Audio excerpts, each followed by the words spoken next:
how to fix the world problem. Create infrastructure where enlightened being can be produced, and that should not be commercial. Everything is connected, everything is one. There are a number of ways to see past lives. Major studies for all the chronic illnesses. The FAR value, free oxygen radicals, they increases. The stress would lead to more the free oxygen radicals, and that would leading to the disease. What happens when we breathe deep long, it will change our emotions. One way is like we change karma and change things. Second way is also we change our breath and change emotions. So you think AI is actually a good thing? Overall, the technology did not become a blessing. It did not become a good thing. If you see, when there was no technology, people were less stressed, more happier, more content, more loving, more truthful.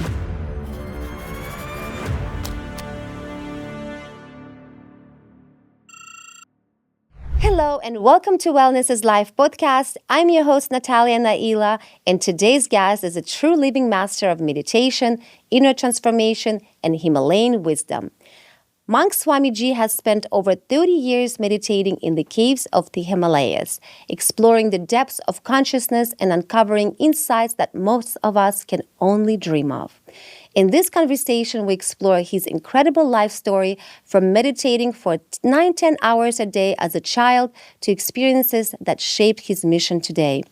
And at the end of this episode, he will guide us through a short meditation so you can experience a glimpse of the stillness and depth that he has cultivated over decades. But before we begin, I want to thank today's sponsor, Aura Wellness. This is truly one of my favorite products. I've used it for the past 2 years, and I use it every morning and night without skipping, and I've seen incredible results from glowing skin to fewer wrinkles. Their glutathione antioxidant spray delivers high-potency glutathione and works by supporting your mitochondria and powerhouses of your cells. That means your skin and your energy are being supported from the inside out. If you want to try it for yourself, see the link in my description and use my code Natalia15 for 15% off. Swamiji, I am so blessed to have you in my presence here in Hollywood, in my studio. This is literally my dream come true. And I'll tell you why it is my dream come true to have this conversation. My dad was a healer as well. He used his hands and his energy to heal people as a hobby, as he never charged anybody money. He just did it because he had this talent. And one day he gave me this book to read when I was, I would say 17 years old. And it was a secret book even then in Russia that he acquired somehow, somewhere. And this gentleman who went to Himalayas and met all these incredible monks. And he was writing his experience in the Himalayas, in the caves, all these monks meditating and sitting there for years and years. And he had a chance to meet all of these people. And I was reading this book and I was like, wow, this is so amazing. And it's literally stuck all my life, this thing that I always wanted to meet, someone who is in Himalayan, spending years and years in the caves meditating. How is this? Like the knowledge that these monks had, I'm like, I need to meet one of them. I need to talk to them. I need to know what is the knowledge beyond what we think is something that is impossible to achieve, right? So, and over the years, I've had different teachers in my life, spiritual teachers, healers that I acquired, a lot of interesting experiences and work that I've done together. And now I feel like I am to the level where I've met the really true, the most amazing you who spent in Himalayas caves over 30 years meditating and living in the mountains. I want to now talk all about your journey, your experiences, and it's all about you today. And I'd like the world to really experience the true wisdom, the true healing, the true energy on today's podcast. So thank you so much again for coming and sharing this beautiful energy. And my first question would be to you, where were you born? how did you grow up?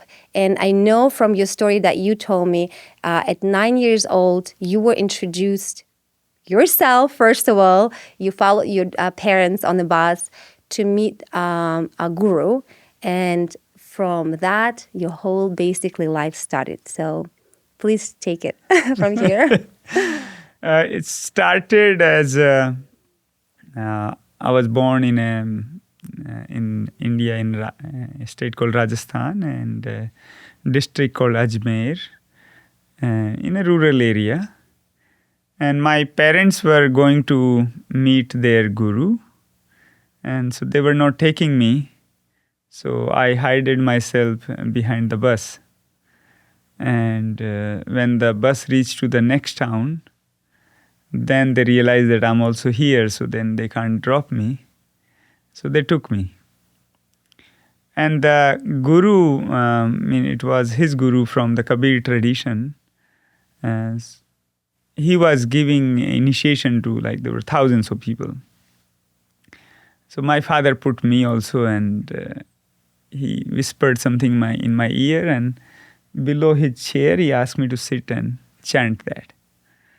And I was chanting, and something just happened. I remained, it was a morning time, and I remained whole day until very late in the night, remaining in one posture.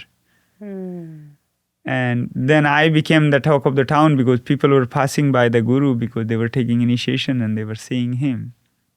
And then there is a very young boy sitting in one posture, not even moving this much for the whole day.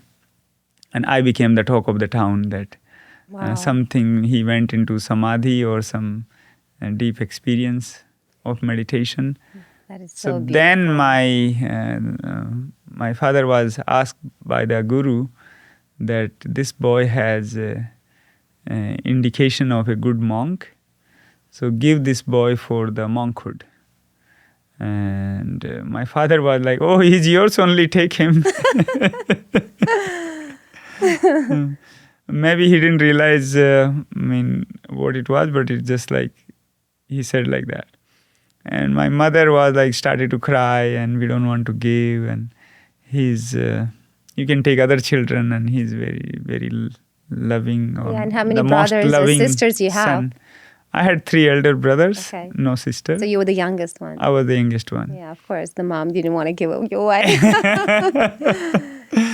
So she was crying and like a monk, and no, he shouldn't be a monk. Deep down in them, it should be he should be our support in the old age. Because some children who are obedient and they listen, the parents also want them to have with them than the other ones. But the other devotees put pressure on her that he's getting such an amazing opportunity, and so give him. And so somehow she got convinced, and I started to study. And you lived with them in a monastery? Or? Yeah. And let me go back to when you were sitting that whole day, where did you go? And what did you experience as that 9-year-old boy in that meditation? I don't even remember what happened. It's just one posture, and you are in a trance state. And so you become one with consciousness. And then you just that I can out. share with my later on experiences. Yes. In that age, what happened, all I remember was when to bring me back, they just pushed me. Oh. And that was not good. I became disturbed for a month or so. Oh, interesting. Mentally disturbed. Oh, wow. So there's a process to bring back the person. So the guru could have done it and bring me back nicely, but he didn't realize that moment himself. No, he's he had thousands of people, so he's okay, sitting, let him sit. And then in between, he might have thought that in the end he will bring me back. But in between, one of my family member, is don't you have, I don't know what he thought, but he just Yeah, just, wake him up basically. Is Yeah. he okay? And so when you started living in the monastery from that age, what was it like? It's a lot of fun, natural way of upbringing and education, and a lot of chanting and like a monastery education is like is that which liberates, or the monastery education is that which brings utmost flowering to a being. So processes or the way of living is like that. And so you don't like like current education system. If you see, it's competition driven, and that you become the best. So best like as not as a human being, but best as the grades you get. So for those grades, that those marks, that becomes your life. That how to get those grades, not that how you become a person who As a human expands as his potential till fullest, or become the most loving human being. So not that's not the case. Yeah.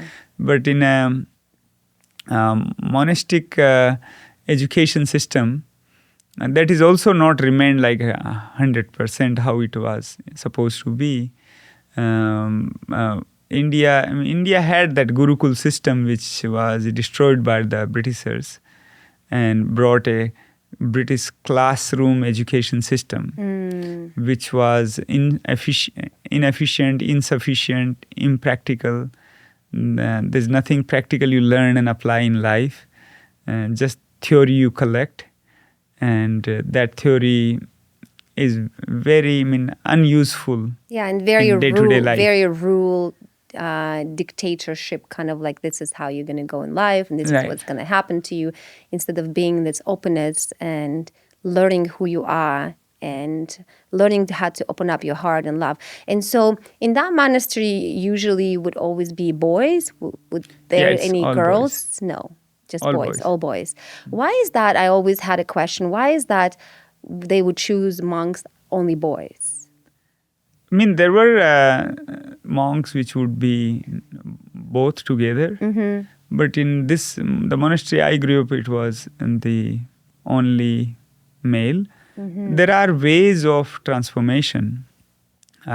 One is, let's say, if you have the boys and girls together, I would say it's like which path you choose and depends. But when you become more familiar with each other and you know each other better, then thoughts about each other will come lesser. So like when you don't see let's say you are a boy and you don't see a girl, then what happens into the girl's world, there will be a lot of thoughts in the mind. But if they are growing up together and they are familiar about each other's body, mind, emotions, then the growth will be better. But again, it depends on the path you choose. It can also be just as you can be a monk, and just being among the boys only, and this itself is sufficient for liberation. It's easier if it's boys and girls are together, then they won't have thoughts.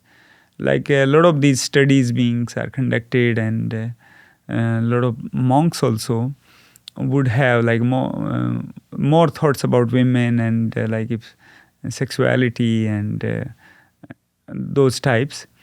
But I noticed that happens when they are not doing their practices properly. And let's say if you are meditating 14 hours a day, then if you keep doing for years and years and years, then a thought about women doesn't come. But if you are only like, let's say you read certain things and you go and teach other people, and that kind of way of living life, so which is not going deeper into yourself, then you would have like a lot of thoughts about sexuality and things like this. So did you have a amazing childhood, being raised in a monastery and, inviting in this world of deep spirituality? And I felt, really good. It was a lot of fun. A lot of like climbing on the trees, and like we had a banyan tree, and I used to run on that a whole lot. And I remember all. It was lots of fun. It just happened when I was like the 14 years old, and one day the guru was teaching one of the disciple that giving birth to children is God's gift. So you don't have to use family planning mechanisms. And then like I heard this and I kind of said, that's not true. And then I was giving one of my fellow monk arguments that if that is the case, then the countries which uses family planning mechanism, they have their population in control.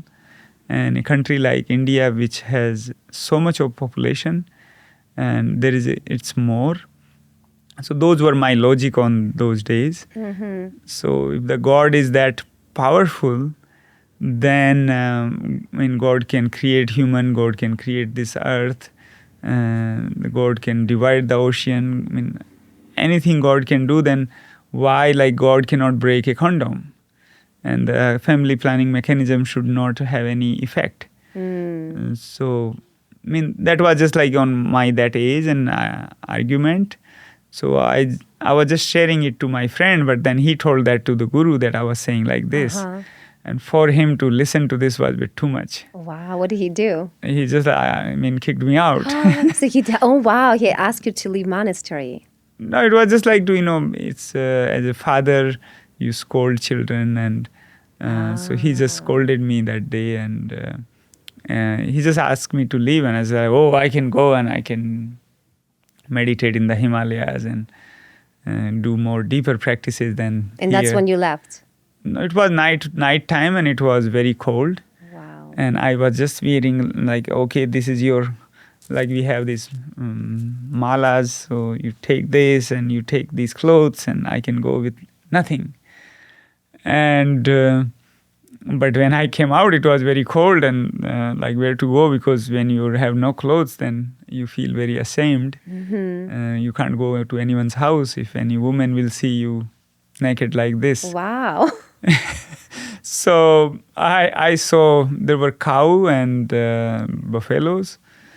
So I first tried with a cow they were wearing a cover. Okay. From the cold? Cold. So I tried to open that and the cow was moving too much. And they have their head also, they move, and they have like... the horns. Horns.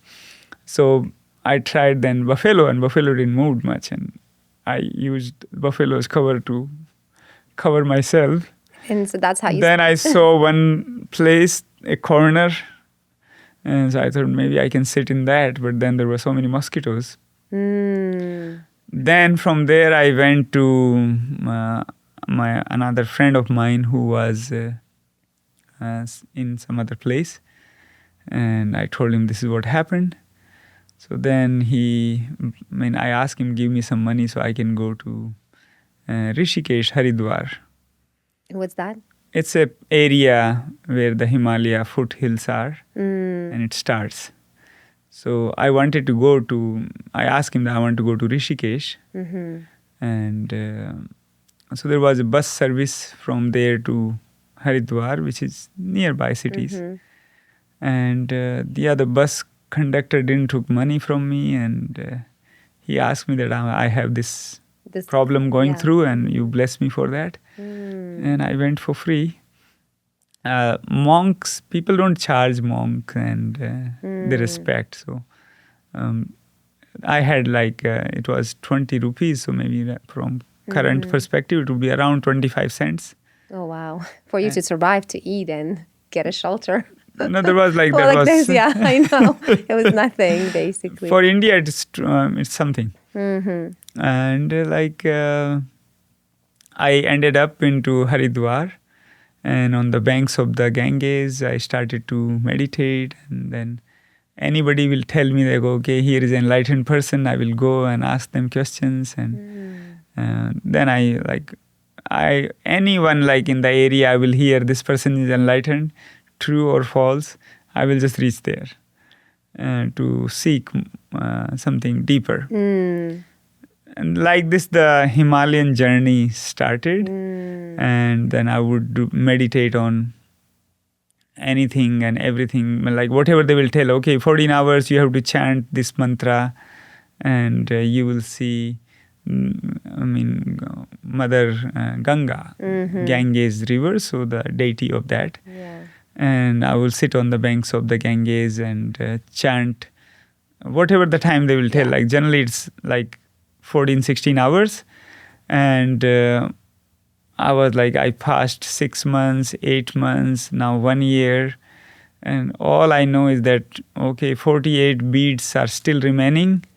And like the beads, like this is 108. In one mala, 108 beads. Yeah. So 48 malas are still remaining, and I have knee pain and back pain, and I don't see God, I don't see Mother Ganges. And but I would still complete. Okay. So like this, whoever told me, somebody say, okay, now you're doing in the daytime, you have to do in the nighttime, then you will see. And then I did nighttime, then again I didn't see. And then somebody says, no, you have to do in a cemetery, in a graveyard. Wow. So I did in graveyard, again I don't see anything. Then somebody say, oh, you have to be in the Ganges, like your water should be flowing this much. So in that much of height, and then you chant. And for then how many hours? like it becomes cold. Wow. So like 3 hours or so you can sustain. But after that, body becomes very cold. So then there were mudras and all to generate heat and all of that. Then like to have where the water is this height, then it's difficult. So then I like built a wall to stop the water flow straight hard. Then I can sit, and then it can be this height. Wow. And so, kind of like a calmer water instead of like... it doesn't make a lot of... It's like, okay, if you have that cold to little less, but it's still cold. Wow. So you went through all these experiences for how many years? All life like life like that. So just going from learning from one to another. And what did you... And how did you... let's talk about your meditating in the caves, in the mountains for a period of this 30 years, right? In and out. Can you explain, like after this journey, once you went through at 14 years old, right? When did you decide, like, wow, the wisdom where like, I know what I know, I'm going to go on my own and do what I need to do on my own. Was that experience a time at that your moment? And when was that? I was in Badrinath and fed up with like whoever tells me with a lot of discipline, I do everything what they say, and I'm not seeing God, or I don't have like anything, any power than like any other person would have. Just like people say, oh, you are happy. So I say, what's the big deal? I'm happy. Am I going to remain happy and in this cave? And I have like every day I just go to beg food, and then that's the life. Or am I going to get some power so then people follow me and I can put my hand, and like how Jesus used to cure that he put his hand and then the dead person become alive. I want to do something like that. And so the first time, like that was my, like I wanted to see something which is beyond these eyes. So the first time somebody told me, let's say chant this some mantras in the night time, and that was like in the river where the water is this much. And that was my first experience when I experienced something. And there was some other mantra, like somebody says, you will see snake. I said, you show me anything, but I want to see something that by this something happens, which is beyond these eyes which is not normal or like what you can say, magical. And that first time I chanted, and then and there was one snake came. And that was scary, so I just ran away. I mean, like a real snake in the river? Yeah, there was a real snake came. I was chanting. And wow, okay. that was like the first experience that it works. And then that was then again generated more determination and tried again. Again snake came, and then the snake, there was one snake I saw like little distance, and then it's like very fast it comes in close to you. I just ran away, and then I never saw like snake following you. Generally like by mistake if you put leg or so, this or snake sees you and they run away. Yeah, they get scared too. But this time I was I was scared, and snake was running at me. And that was like, oh my, that's something dangerous. So then what I did, I brought one mosquito net. And the mine one was like quite like how you have these tents, nothing can go inside. But it was mosquito net, but like a tent. And then like I would just put that and then chant. The snake will come and like come on mosquito net and like do like this also, but I'm like sufficient distance that it doesn't hit me directly. And then the monk who gave me got so mad at me that I'm so coward and don't believe in God and getting these mosquito net and all this. So he burnt my mosquito net. And it was not easy to get mosquito net, money and all. And so I was angry at him also, but they say, you say a lot of things and something doesn't happen as you say, and what if the snake bites and it's only one bite, and then you'll say something and I'm gone. Like that's the end of life. Yeah. And he said, you have to believe in God. And then like I was just chanting one time and I saw snake just like on me. And I went into trance and I didn't realize it's on me. But when I opened my eyes and I see like this, and then I became like paralyzed. Like what to do now? If I move, it will bite me. And that was another experience. Now I remained like, even though I want to move, I can't move. So I remained like hours like this. And the snake was for hours on your body? Yeah, hours on my body. Were you asking mentally, what do you want? Can you talk to that snake? No, that was a mantra related to snake. Yeah. But then if I thought nothing going to happen anyway, so I'm done with like, I have tried this also and I haven't seen God, I haven't seen snake, I haven't seen anything. This is incredible. So what did they teach you in all these experiences? A snake was like, one is your fear is going away or reducing. And that was with the snake. What in all these experiences, what I learned is like everything is connected, everything is one. So whenever I come out of any of these experiences, I would feel that deep connectedness, that everything in universe is interconnected. And everything happens to us is because of our karma. So past life karma or this life karma happens because of this. Did you see any past karmic relationships or things when you were in meditations? Like you had to learn, so many times. You had to, like you were going through? Seeing these, there are a number of ways to see past lives.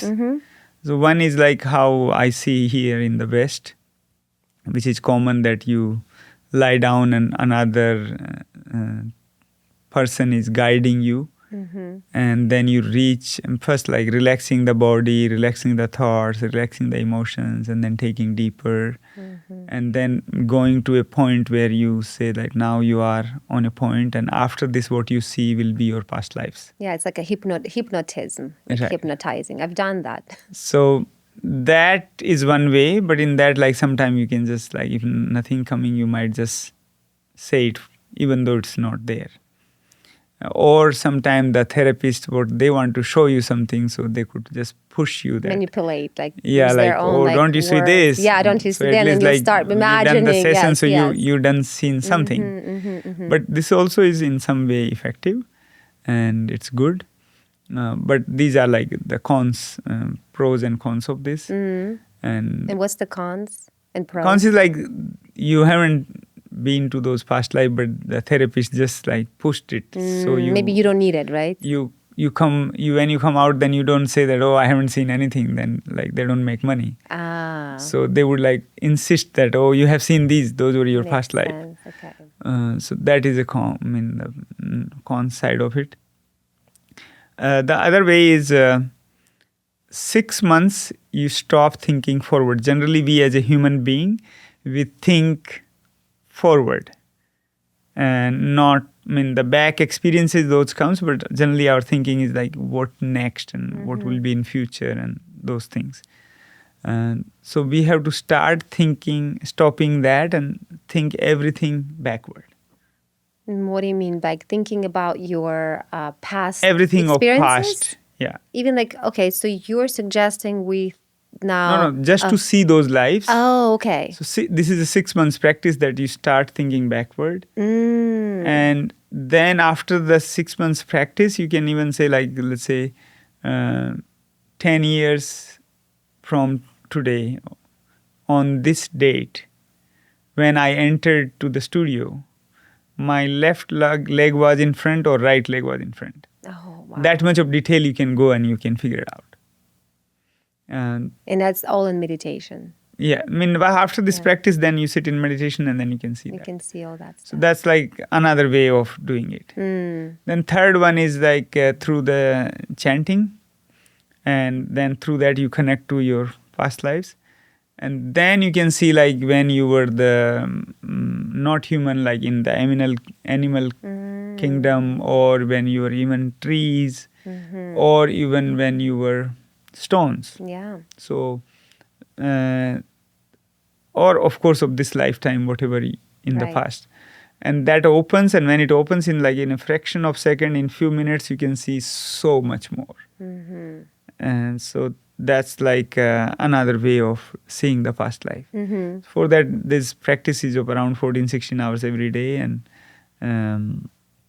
in 6 months you can finish that also. Okay. Do you think, have you seen a lot of your past lives? Yes. Like, and what did it teach you? Like, did you learn? Did you like, oh wow, that what past did life it taught me was like one thing I had, like I used to have fear that somebody will put a knife on me. And when I did this past life, then I saw in one place I was the year also and what was my name and from where I was. And then in the battlefield while fighting, one arrow hit me on the navel, and I was like very slowly going back like this and falling.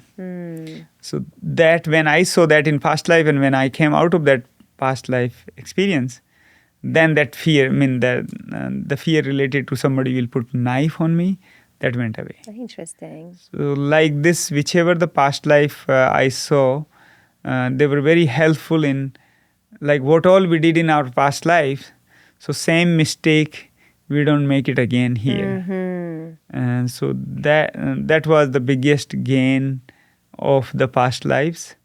So let's say certain experiences, either money or sex or ambitions, we had again and again and again in so many lives. Oh, when we see that, till we then will stop doing that, right? So do you think have you seen in a period of all your years, all your past lives, where you kind of like, okay, I've seen it all, I needed to see now what?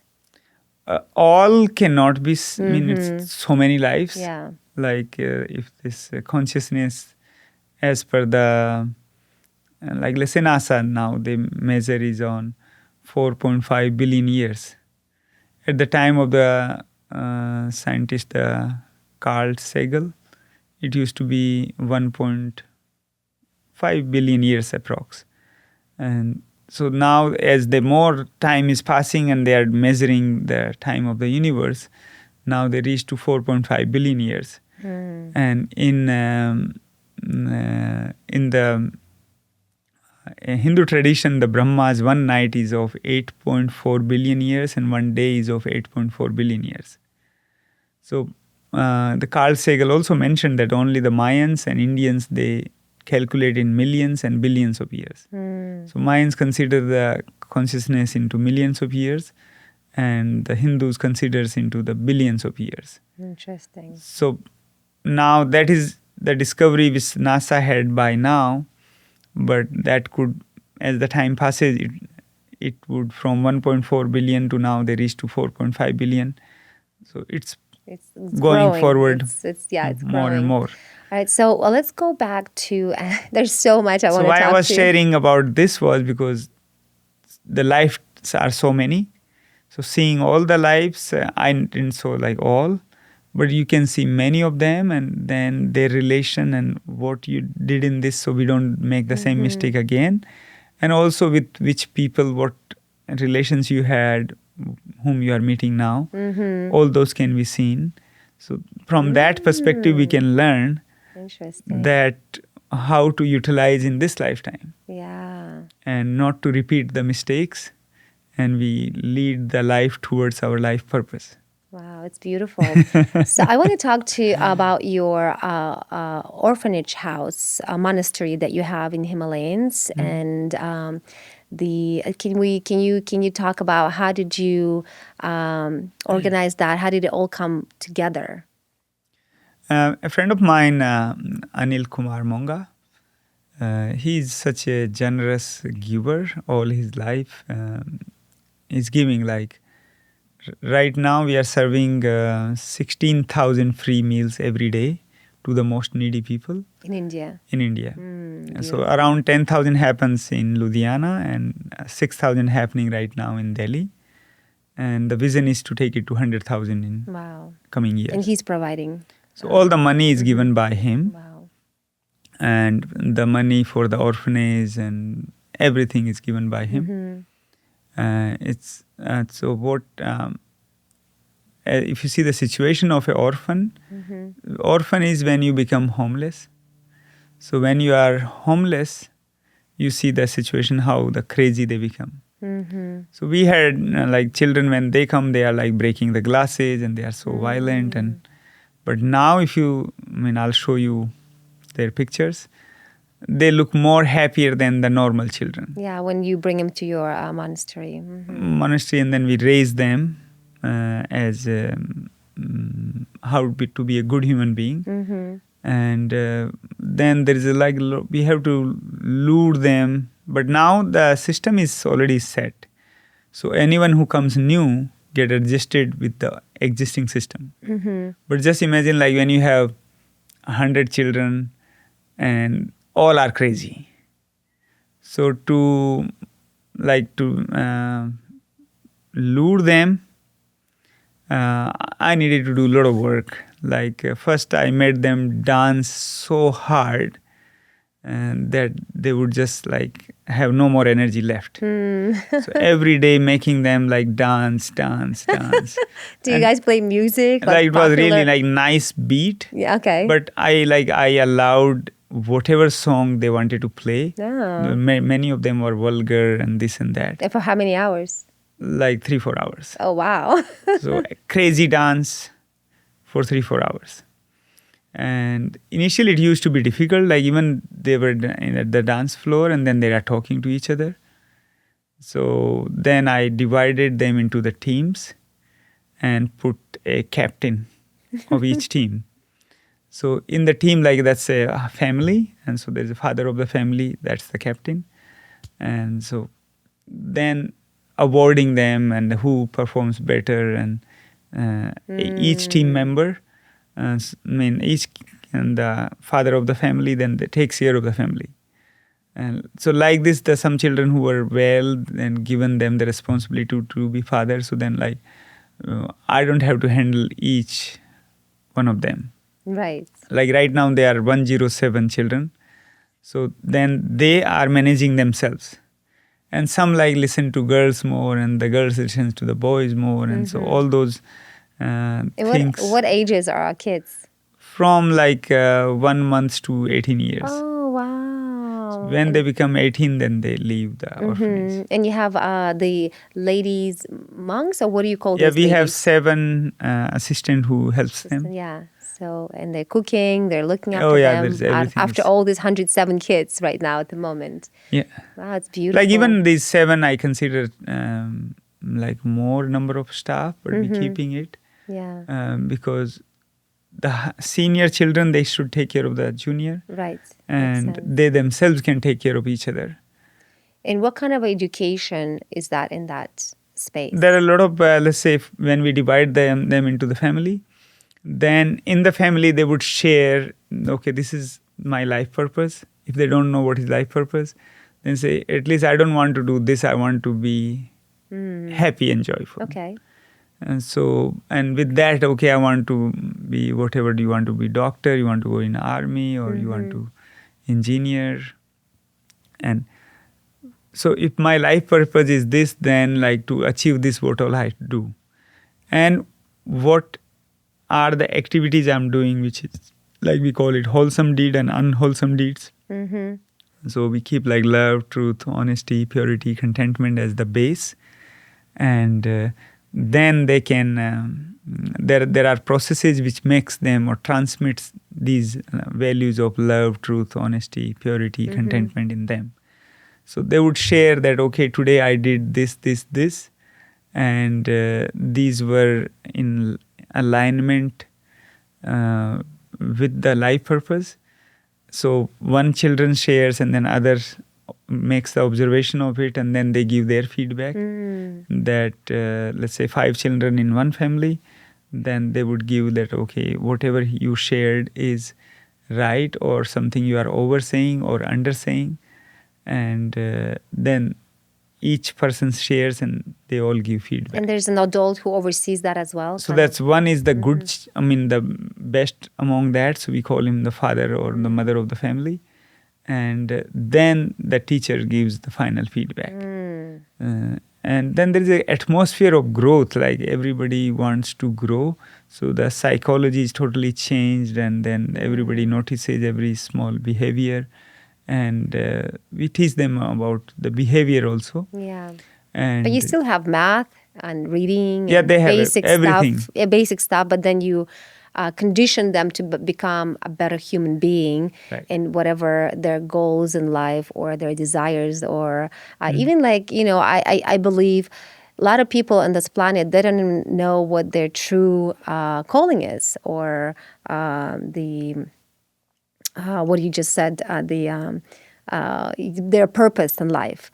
And some people only till later in their life, they discover what their true purpose is. And so that's beautiful. I believe that you need to teach that from the young age to figure out what is the true purpose and calling of that child. Like, I'm doing that with my daughter. So, because I understand that I had to go through my life experiences and learn what is my true calling, what is my true passion is, right? So it's beautiful that you are doing that. And let's talk now about, you're here on the West now. What's your mission and purpose coming to the West? By the way, I didn't mention this, you have a gorgeous, beautiful studio here in Los Angeles and Santa Monica.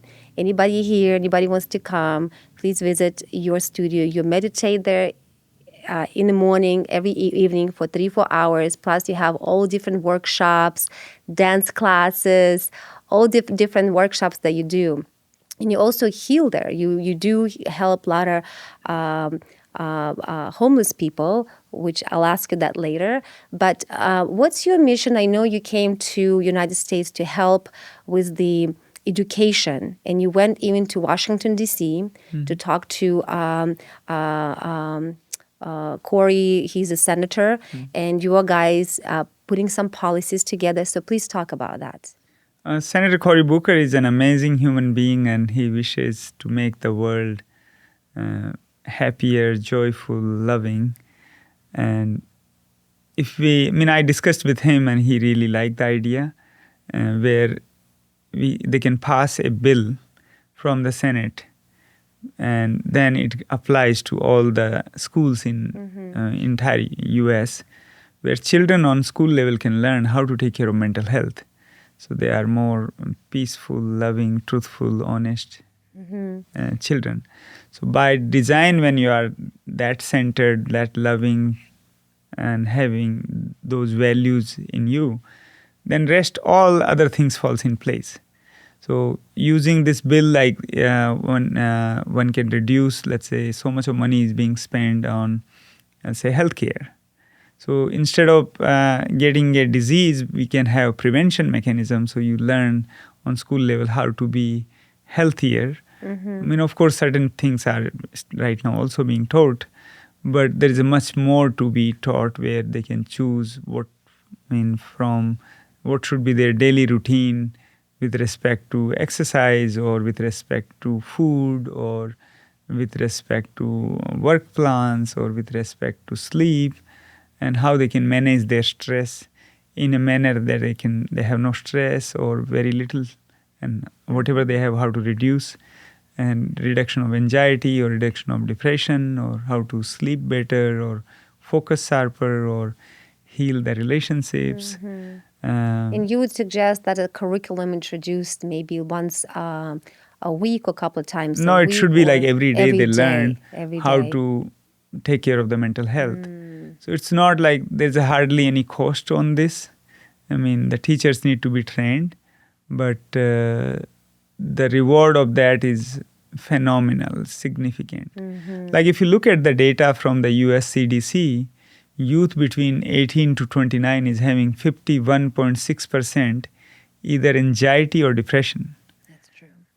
That's like half the population. And if you see the same ratio in the bisexuals, it's 56%. Among the transgenders, it's 85.2%. Wow. And among the overall US population is 32.4%. So when we have such a high level of anxiety and depression, like half of our youth is having anxiety or depression, is something to be worried of. Yeah. And this problem need to be addressed. So Senator Cory Booker, when he proposes this bill into the Senate and brings this change, I mean, what would be a bigger blessing than this? Yeah, well, hopefully. And also you do a lot in India too, with the government and proposition for school education in India. In India, it's already approved. It's already approved. Congrats. Yeah. So in 2019, I did some work with the Prime Minister Modi. And in National Education Policy 2020, we already have a policy where children learn on school level the universal human values. And so those values are loving, truthful, honest, pure, content, selfless service, and things like this. Yeah. So those, the rollout already started, but it still needs like a more push where this doesn't become just a theoretical knowledge. These values transmits in children practically. And once we have this, then like there's so much of money right now we spend on these wars. So much money goes into maintaining the police system, the crime system, the judiciary, and so much of corruption we have because we human beings are not good. So once we fix ourselves, and it's like very fixable. Yeah. I have seen results even in 1 week practice. It has significant changes on the people. Yeah. So if every day we are practicing to be loving, truthful, honest, pure, content. So what's your message to billionaires, policymakers around the world? Yeah, that should be like every government should have at least one period where we teach children how to be a good human being. Not just the theory, but do processes so they become good. Now, again, no need to go into debate of what is good and bad. The love is in every religion, in everywhere. The truth is everywhere. The purity is everywhere. The contentment is everywhere. No religion, no any ism can say that these should not be taught. Of course, there should not be any religion, but there should be these type of processes to build character of a human being on the school level. Connecting them more with nature, teaching them the tools. So if anything tragic happens, how they can come out themselves, how they can be a happier being, how they can transform their sadness. And process their emotions as well. Right. But so any emotion, not only but sadness. also, I believe it also starts at home. It starts at home for sure. But like, let's say, by the inclusion of these type of curriculum on school level, we can teach. There is a proven curriculum which can be utilized to transform the children or transform any person. But if we expect that we would change the parents first and then reach to the children, that would be very hard. Yeah. Because parents will be busy into their work and they have their ideas to live life. But then children on school level can learn to be loving, to be truthful. And then the whole life it's better. Yeah. And You then through that we can reach parents. So through children, if parents are like watching TV and ask them to not to watch and they are all the time on phone and they're asking children to be not to be on phone, then children can fix that. Also, like there could be, psychologically we can come out, ways by which how to convince parents and bring them to a healthier body, healthier mind. You're absolutely right, because now I know the school where my daughter goes to in Palm Desert. And the reason why I also moved to Palm Desert and to raise her there, the school is incredible there. And I'm very blessed being her at that school, because there's a curriculum actually in that school, not every day, but at least they meet, I think, 3 times a week for 1 hour. A wonderful teacher there. She teaches kids exactly what you're teaching. How to connect with your emotions, how to recognize emotions, what to do. They do affirmations. They practice affirmations. They send these affirmations to parents to go over with their kids, so parents aware them as well. So it's a beautiful practice. And I see how my daughter changed coming out of COVID, going into school, and it was a disaster first 6 months. It was like, being locked up in a house, and then going into school, and then them taking that, they realizing that these kids are having these emotional problems, and the school's realizing that these kids need that, and introducing that in the school. I see how my daughter is flourishing. She's, so I can't wait for you to meet her, by the way. That's so beautiful. So let's talk about happiness. Happiness is one of the most beautiful things in the world that a lot of people don't understand. What is happiness? What is happiness in your words and in your understanding? Let's just laugh and be happy. Yes, I also, and that's why they call you laughing monk. Why would they call you laughing monk? Beautiful laugh. That's what I always say. I have to laugh every day. To me, happiness is the, you cannot make it, you have to feel it. You just have to be present. You have to enjoy little things in life. You have to, see beautiful things in life, and that's what happiness is. And make yourself more like, hey, what makes you laugh? So for how to be happy, let's say don't have stress. That's the biggest one. How do you avoid that? That's the biggest problem in the world. You take the stress out, then you are happy. No, but then still a lot of people have too many thoughts, too many problems. They create problems. So let's say for stress, from where the stress comes. So it could be a stress by physical exhaustion, like working over than the capacity. Stress can be by mental emotions, by thinking negative, or by having the negative emotions. Stress can be by environmental reason. Stress can be by food and nutrition. And food and nutrition, you could have like very high quality, all organic, all non-GMO, no pesticides. But is that also suitable for your body-mind constitution? So the first thing is like to have your body-mind constitution checked, and then what is not good for you, what is not suitable, and what is suitable. And I wanted to ask you, how do you do that? Because I'm in longevity space. Well, I want to know, how do you do that? Because yourself, you were vegan. You've never eaten meat. And I remember you were telling me a story when you were in the caves meditating. You have to come out of the cave and just grab whatever was in the plants, on the trees, feed yourself and go back. So how did you also, do you know that that's your constitution? that you were, supposed to be vegetarian, or how would people other know as well? For audience to know that, one is on my website. There is a a detailed checklist available. Oh, okay. So you answer those questions, and then it will give you a link that will tell you what is your body, mind, constitution. It's like Ayurvedic thing. Right. And then what you should eat and why, what you should not eat and why not. And it will also give you a 7 days diet plan. So that would be as per your body, mind, constitution. And then you can download that into a Word document and like, okay, I don't want to do all this entire diet plan, but I can do certain things. That's beautiful. And make your own. But I would suggest that at least that diet plan you apply for 2 weeks and then decide. Yeah. Oh, that's beautiful.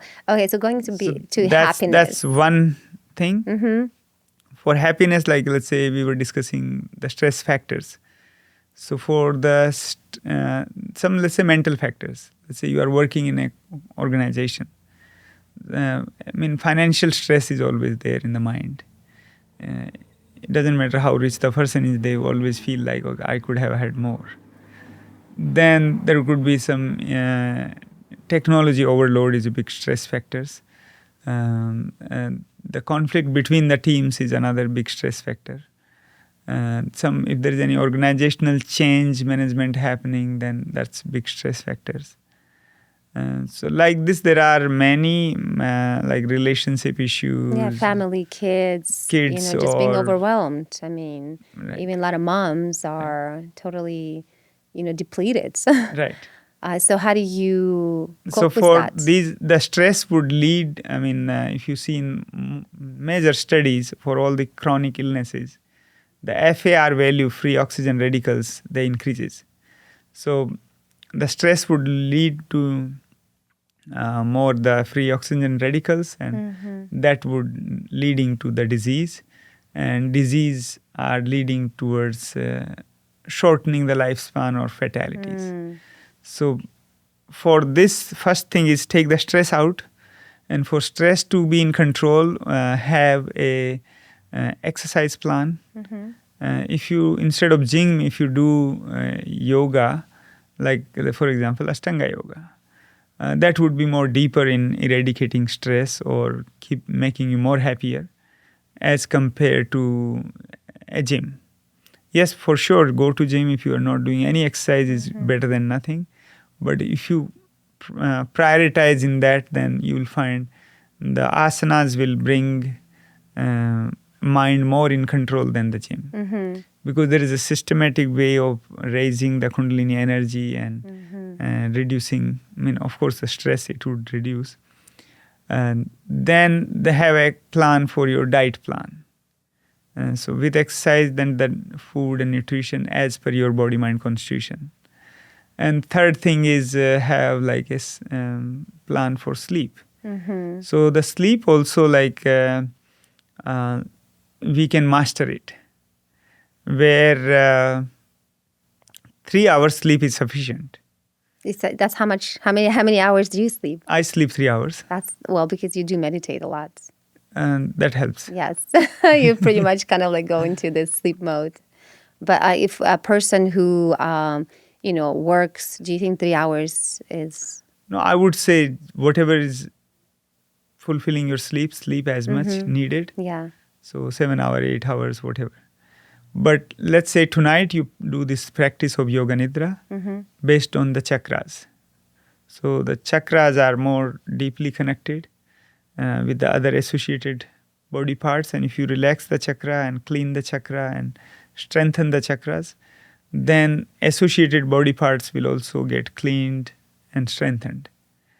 So for that, like you can try this. It's available on meditation.ca. And if you go to favorite section, and in the night meditation, you can do that. So anyway, you're going to go to sleep. So if we can have this one, just listen to this and get into sleep. So